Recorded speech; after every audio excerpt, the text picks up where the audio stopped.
আমরা আজকে ফজরের নামাজটাও পড়তে পারি নাই। আমাদের এই মসজিদে আমরা সবার দোকানদাররা যারা আছি, আশেপাশে যারা লোকজন ফুটপাতে যারা আছে বা পথচারী যারা আছে, সবাই আমাদের ৫ ওয়াক্ত নামাজ এই জায়গায় আমরা পড়ি। গেছে কালকে রাত্রের ২টা বাজে, প্রায় রাতে ২টায় একটা কভার ভ্যান বা একটা লরি, সিমেন্টের লরি গাড়ি আয়া দুর্ঘটনা ঘটে আমাদের মসজিদরা পুরাটা ভেঙে ধ্বংস করে দিয়ে গেছে। আমাদের এই মসজিদ ছাড়া আমাদের কোম্পানির ভিতরে যে মসজিদ আছে, ওই মসজিদের ভিতরে আমাদের শুধু জুম্মার ছাড়া আর কোনো নামাজ পড়তে যাইতে পারি না। আর যাইতে হলে জিরানি বাজার, আর না হলে যাইতে হয় অবদা।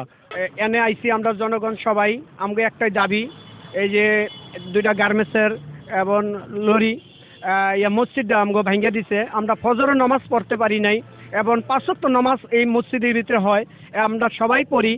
আমরা আজকে ফজরের নামাজটাও পড়তে পারি নাই, জোহরের নামাজটাও আমরা পড়তে পারবো না। আমরা সবার কাছে দাবি করি আমাকে মসজিদটা যেমন দ্রুতভাবে ঠিক করে দেয় এবং তাড়াতাড়ি করে যেমন ঠিক হয়ে যায়, এবং ফ্যাক্টরি মালিক যারা আছেন সবাই একটু সুনজরে তাকান, আমাকে এই মসজিদটা যেমন তাড়াতাড়ি দ্রুতভাবে হয়ে যায়। আমার দাবি, এই মসজিদের যেহেতু একটা দুর্ঘটনা হয়ে মসজিদটা ভেঙে গেছে, এরা দ্রুত সমস্যার সমাধান করার জন্য এবং এলাকাবাসীকে সবাইকে আমি এর প্রতি আহ্বান জানাচ্ছি যাতে মসজিদটা আমাদের খুব ইয়াতে হয়। ৫ ওয়াক্ত নামাজ পড়া আমাদের জন্য খুব সমস্যা হচ্ছে।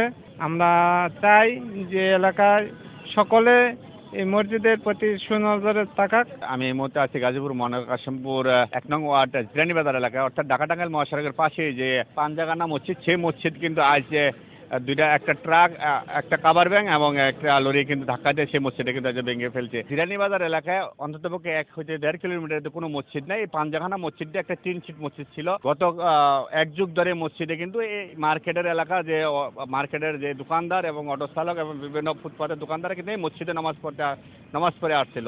সেই মসজিদটা কিন্তু গতকাল রাত ২টা বাজে একটা কাভার ভ্যান এবং একটা কোম্পানির, ক্রাউন সিমেন্ট কোম্পানির গাড়ি কিন্তু সেই মসজিদটা ভেঙে ফেলে। তাদের এলাকাবাসীর চাওয়া একমাত্র এই মসজিদটা দ্রুত মেরামত করা হোক, কোম্পানির মালিক করুক বা এলাকাবাসী কারা করুক, যাতে এলাকাবাসীর চাওয়া এটাই, এরা এই মসজিদে নামাজ পড়তে চায় যে আগামী জোহরের নামাজ অথবা আসরের নামাজ এই মসজিদে যাতে তারা পড়তে চায়।